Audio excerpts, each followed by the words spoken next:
Despite the fact that the 2020 election is a ways away, a lot of people have been speculating about who is going to run in the Democratic Party, not so much in the Republican Party, because everyone knows the president is going to run again and win. But different names such as Cory Booker, Bernie Sanders, Joe Biden, Kamala Harris, and Elizabeth Warren have been thrown around for who may potentially run. However, there are a select few who still think that Hillary Clinton has a chance, no matter how wrong they are for thinking that, which is why this latest development regarding Hillary's actions should not surprise you in the least bit. Fox News reported, "The messages convey a sense of urgency, and are coming with increasing frequency. They are short, focused reactions to the latest outrage committed by President Trump. Some end by asking for money, some urge participation in protests. All read as if they are sent from the official headquarters of the resistance." Hillary Clinton is up to something. 5 times in the last month alone,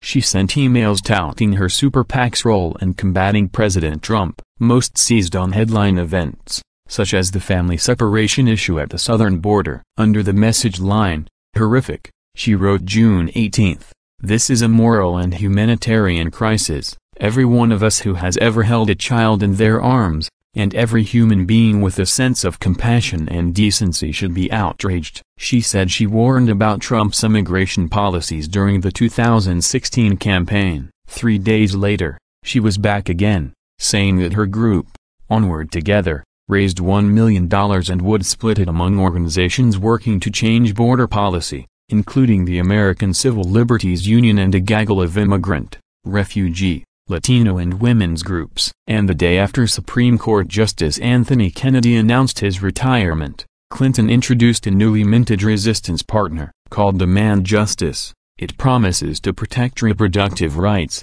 voting rights and access to health care by keeping Senate Democrats united in opposing any conservative Trump nominee. The instant, in-house nature of Demand Justice was reflected by the name of its executive director, Brian Fallon, Clinton's campaign press secretary. In truth, Fallon's role doesn't tell us something we didn't know. Onward Together, formed in May of 2017, is a Clinton 2020 campaign vehicle in waiting. Its homepage says the group is dedicated to advancing the vision that earned nearly 66 million votes in the last election. Advancing the vision? More like advancing the candidate who collected those votes despite not having a vision. With the Democratic Party locked in a battle between its far left wing and its far left wing, no single leader has emerged to unite it. Clinton is trying to play that role by being a mother hen to the fledgling activists drawn to politics by their hatred of Trump. If they were active in 2016,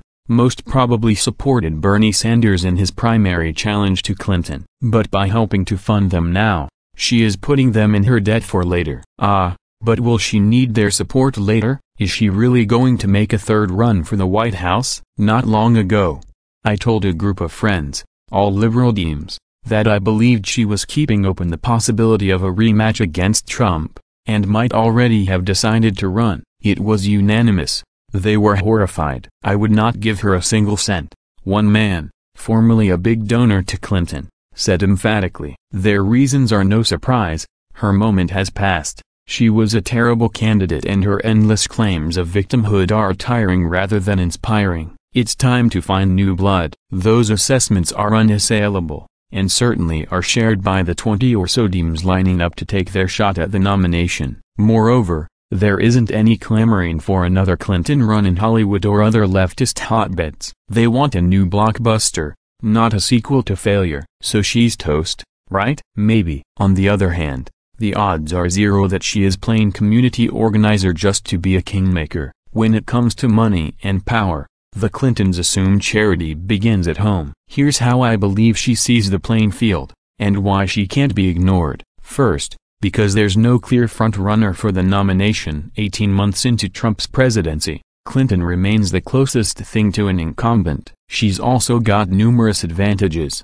from name recognition to campaign experience to an off-the-shelf cabinet, that could give her a head start. Second, a crowded, diverse field diminishes the chances of anyone knocking her off. Recall how Trump outlasted 16 GOP rivals by having a committed core of supporters that grew as the field shrunk. Clinton could be in a similar position, unpopular among many, but also unbeatable by a single opponent. Third, looking ahead to the 2020 primaries, she sees no reason to fear the favorite daughters and sons in key blue states. She would almost certainly beat Sen. Kamala Harris in California, Sen. Cory Booker in New Jersey and Gov. Andrew Cuomo in New York. And please, forget Sanders and Joe Biden. Sanders is already 76 and Biden, at 75, has never been a viable candidate for president and still isn't. Hillary Clinton had her chance. In fact, she had two chances, but she lost both chances and she blew them. She needs to allow other people to come in and try their hand. She is history.